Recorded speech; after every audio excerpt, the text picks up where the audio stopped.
இந்த இடத்துல ஹதீஸுக்கு வெளியில் ஒரு அல்லாஹ்வுடைய திருக்குர்ஆன் வசனத்தை நாங்கள் பார்க்கலாம். யாசின் சூராவில் ஒரு சம்பவத்தை அல்லாஹ் தஆலா சொல்கிறான். யாசின் சூரா நம்ம அடிக்கடி யாசின் சூரா ஓதுவோம். அதில் ஒரு அழகான ஒரு சம்பவம்.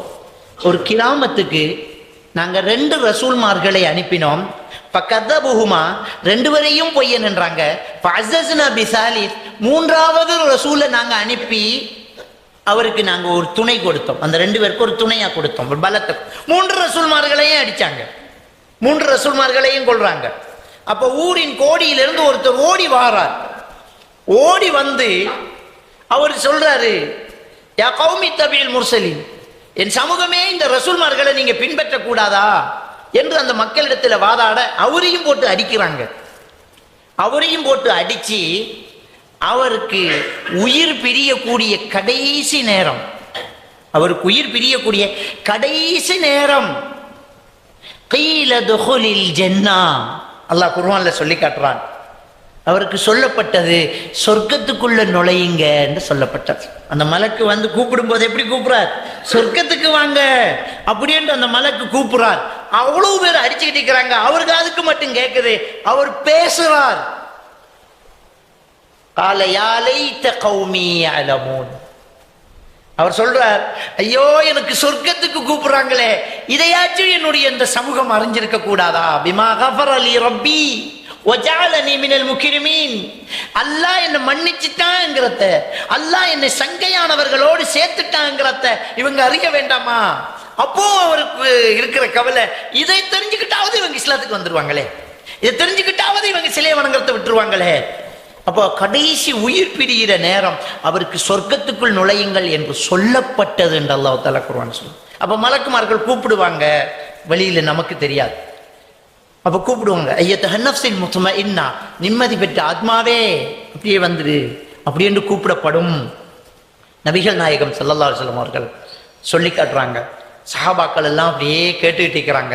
ரசூலுல்லாஹி ஸல்லல்லாஹு அலைஹி வஸல்லம் அவர்கள் சொன்னார்கள், ஒரு தண்ணீர் பையில இருக்கக்கூடிய ஒரு துளி எவ்வளவு கெளித்தா லேசா வெளியில வருமோ அவ்வளவு இலகுவாக அவர் உடம்புல இருந்து அந்த உயிர் குறித்த நேரத்துக்கு வெளியில வரும். வந்த உடனேயே கண்மூடி முழிக்கிறதுக்குள்ளேயே அந்த ரூஹை சொர்க்கத்து கபநாடையில் சுத்தி அந்த ஹுனூத் என்ற வாசன திரவியத்தை தடவார்கள். பூமியின் மேற்பரப்பில் ஒரு கஸ்தூரி வாசம் வீசுவதை போன்று அங்கெல்லாம் மனங்கமல ஆரம்பித்து விடும் என்று ரசூலுல்லாஹி ஸல்லல்லாஹு அலைஹி வஸல்லம் சொல்லிட்டாங்க. இதுல நான் இந்த ஹதீஸை விட்டு வெளியில் இன்னொரு ஹதீஸுக்கு வாரன். உம்மு சலமா ரலியல்லாஹு தஆலா அவங்க சொல்றாங்க, நபிகள் நாயகம் ஸல்லல்லாஹு அலைஹி வஸல்லம் அவர்கள் கடைசியாக ஆயிஷா ரலியல்லாஹு தஆலா அவர்களுடைய மடியில படுத்துக்கிட்டு உயிரை விடுற கொஞ்ச நேரத்துக்கு முன்னால நான் போய் நபிகள் நாயகம் ஸல்லல்லாஹு அலைஹி வஸல்லம் நெஞ்சில என் கையை வைத்தேன். அவர் மரணம் அடைஞ்சதுக்கு பிறகு என் வாழ்க்கையில் அதுக்கு முன்னால் நான் உணர்ந்திடாத ஒரு வாசம் என் கையில் இருந்துக்கிட்டே இருந்தது. பல நாட்கள் நான் உது செய்திருக்கிறேன், பல நாட்கள் நான் சாப்பிட்டு இருக்கிறேன், என் கையில் ஒரு வாசம் இருந்துக்கிட்டே இருந்தது என்று உம்மு சலமா ரலியல்லாஹு தஆலா அவங்க சொல்லி காட்டுறான். அதுக்கு இதுக்கு என்ன சம்பந்தம் என்று தெரியல, ஆனால் அந்த ஹதீஸ் ஞாபகம் வந்ததுனால நான் சொல்றேன். அந்த மனம் கமல ஆரம்பித்து விடும். ஸல்ல அலைஹி குல்லு மலக்கும் பிஸமா, வானத்தில் இருக்கிற எல்லா மலக்குமார்களும், பூமியில் இருக்கிற எல்லா மலக்குமார்களும், வானத்துக்கும் பூமிக்கும் இடையில் இருக்கிற அவ்வளவு மலக்குமார்களும் அந்த ரூஹுக்காக ஸலவாத்து சொல்லுவார்கள். அல்லாஹ்வுடைய மலக்குமார்களுடைய எண்ணிக்கை நம்ம தெரியுமா? மேராஜுடைய ஹதீஸ், புகாரியில் வரக்கூடிய ஹதீஸ், பெருமானார் ஸல்லல்லாஹு அலைஹி வஸல்லம் அவர்களை ஜிப்ரீல் அலைஹிஸ்ஸலாம் கூட்டிக்கிட்டு போகும்போது 7வது வானத்தில் ஒரு கட்டடத்தில் ஒருவர் முதுக சாய்ந்து உட்கார்ந்துக்கிட்டு இருக்கிறார். போன உடனே அவர் சலாம் சொல்றார், இவரும் மறுமொழி சொல்றார். ஜிப்ரீல் அலைஹிஸ்ஸலாத்து வஸ்ஸலாம் அவர்கள் கேட்கிறார்கள், இவர் யார் தெரியுமா? நபிகள் நாயகம் ஸல்லல்லாஹு அலைஹி வஸல்லம் அவர்கள் அல்லாஹ் தெரிந்தவன் என்று சொன்னபோது, இவர்தான் இப்ராஹிம் அலைஹிஸ்ஸலாத்து வஸ்ஸலாம். இவர் சாய்ந்துக்கிட்டு இருக்கிற அந்த கட்டடம் என்ன தெரியுமா? இது பைத்துல் மஅமூர், மலக்குமார்கள் இபாதத் செய்யக்கூடிய ஒரு பள்ளிவாசல், பைத்துல் மஅமூர். இதுல ஒரு நாளைக்கு 70,000 மலக்குமார்கள் இபாதத்து செய்கிறாங்க. ஒரு நாளைக்கு 70,000 மலக்குமார்கள் இபாதத்து செய்கிறாங்க. ஒரு தடவை வந்த மலக்கு இன்னொரு தடவை வாரதில்லைங்க. அப்ப மலக்குமார்களுடைய எண்ணிக்கையை கொஞ்சம் பாருங்களேன். எத்தனை கோடி மலக்குமார்கள் அல்லாஹ் படைச்சிக்கிறான். அவ்வளவு மலக்குமார்களுடைய சலவாத் என்றால் அவ்வளவு மலக்குமார்களுடைய பிரார்த்தனையும் ஒரு மூமினான ஒரு சாதாரண ஒரு அற்ப மனிதனுக்கு, அது நாம எங்கேயோ ஒரு கோடியில இருந்துகிட்டு இருப்போம், நம்ம என்னையோ ஒரு தொழில் செஞ்சுக்கிட்டு இருப்போம் பாருங்க.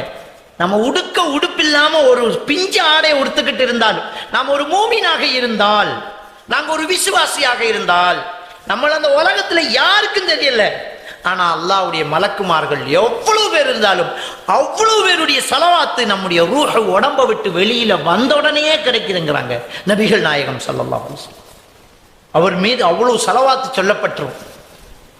வானத்தின் கதவுகளுக்கு சொந்தக்காரர்களாக காவலாளிகளாக இருக்கக்கூடிய மலக்குமார்கள் எல்லாம் அல்லாஹ்விடத்தில் ஒரு பிரார்த்தனை செய்வாங்க.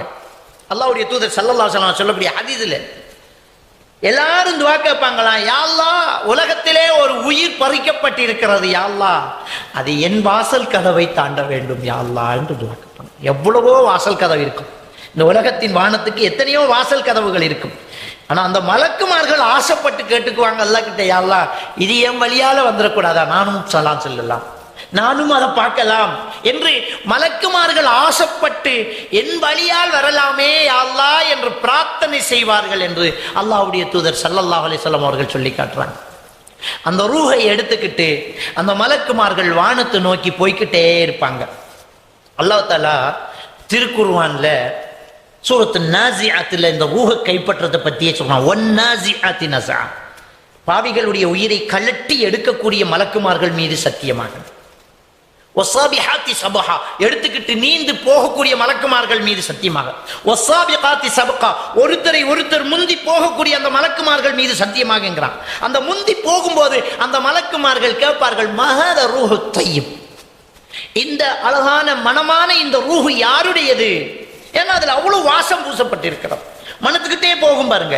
மலக்குமார்கள் போயிட்டே இருக்கிறாங்க, கேட்டுக்குவாங்க மற்ற மலக்குமார்கள்ட்ட, யாருடைய உயிர் என்று கேட்பார்கள். அல்லாஹ்வுடைய தூதர் ஸல்லல்லாஹு அலைஹி வஸல்லம் அவர்கள் சொன்னாங்க, அந்த மலக்குமார்கள் பதில் சொல்வார்களாம், ஹதா ஃபுலான் இப்னு ஃபுலான் பி அஹ்ஸனி அஸ்மாஇஹி அல்லதி கானு யுஸம்மூன பிஹா ஃபித் துன்யா. உலகத்துல சொல்லப்பட்ட ஒரு அழகான பெயரை சொல்லி, நமக்கு எல்லாம் பெயர்கள்லாம் திட்டுறதுக்கு பட்ட பெயர் வச்சிருப்பான், போடுறதுக்கு நல்ல பெயர் வச்சிருப்பான். அந்த நல்ல பெயர், குடும்பத்தில் உள்ள கண்ணியமான பெயரை சொல்லி, பி அஹ்ஸனி அஸ்மாஇஹி அல்லதி ஸம்மூன பிஹா ஃபித் துன்யா என்ற ஹதீஸ்ல வருது. உலகத்துல சொல்லப்பட்ட சங்கையான பெயரை சொல்லி, இது இன்னாருடைய மகள் இன்னார், இன்னாருடைய மகன் இன்னார் என்று மலக்குமார்கள் அறிமுகம் செய்து கொண்டே இந்த உயிர் வானத்தை நோக்கி போய்கிட்டே இருக்கும் என்றால் இதை விட என்ன பாக்கியம் இருக்குது சிந்திச்சுப்பாங்க. நம்முடைய உயிருக்கு அவ்வளவு பாதுகாப்பு, அவ்வளவு மரியாதை, அவ்வளவு பேரும் புகழும். அதுதான் ஒரு மனிதனுடைய லட்சியம். அல்லாஹ் எனக்கும் உங்களுக்கும் அந்த பாக்கியத்தை தரும். நம்முடைய உயிரை கொண்டு போகும்போது இது யாருடைய உயிர் என்று கேட்டால், இது கண்ணியத்துக்குரிய இன்னாருடைய மகன், கண்ணியத்துக்குரிய இன்னார் என்று சொல்ற வாழ்க்கை தான் வாழ்ந்தோமாங்கிறத கொஞ்சம் நாங்கள் சிந்திச்சு பார்ப்போம். நம்ம அந்த வாழ்க்கை தான் இந்த உலகத்துல வாழ்ந்தோமா? நாங்க எல்லாம் தியாகம் செஞ்சு நாம தொழுகையில ஈடுபட்டோமா? அல்லாஹ்வு கட்டுப்பட்டோமா? அல்லாஹ்வுடைய தூதரை நாங்க மதிச்சோமா? நம்ம செஞ்ச தவறுக்கு தௌபா செஞ்சோமா? அநீதி செஞ்சுட்டு ஓடி போய் மன்னிப்பு கேட்டுட்டோமா? அதை செஞ்சுட்டா அல்லாஹ் அந்த கண்ணியத்தை தந்துடுவா பாருங்க. இன்னாருடைய உயிர் இன்னார், இன்னாருடைய உயிர் இன்னார் சொல்லிக்கிட்டே போவாங்க. நமக்கு சிகரெட்டை விட முடியல, நம்ம குடிக்கிற சிகரெட்டை விட முடியல, நமக்கு வளர தாடியை விட முடியல, நமக்கு வாங்க சொன்னோன்னே எழும்பிக்கிட்டு பள்ளிக்கு போக நமக்கு மனசு தருதில்லை. யாரை நாங்க பழிக்கிறது, யாரை நாங்க பார்க்கறது? இன்னைக்கு உலகத்தில் உள்ள மக்களுடைய நிலைமை எப்படி இருக்கு தெரியுமா? அடுத்தவன் குறை மட்டும் நமக்கு நல்லா தெரியுது, நம்முடைய குறைகள் தெரியுது இல்லையே. அடுத்தவன் குறை தெரியுது, நம்முடைய குறை தெரியுது இல்லையே. அதான் நம்ம பார்க்க வேண்டியது. அப்ப அந்த உயிருக்கு அவ்வளவு ஒரு மரியாதையை கொடுத்து உலகத்தின் வானம் வரைக்கும் இந்த உயிரை கொண்டு போயிட்டே இருக்கிறாங்க மலக்கு.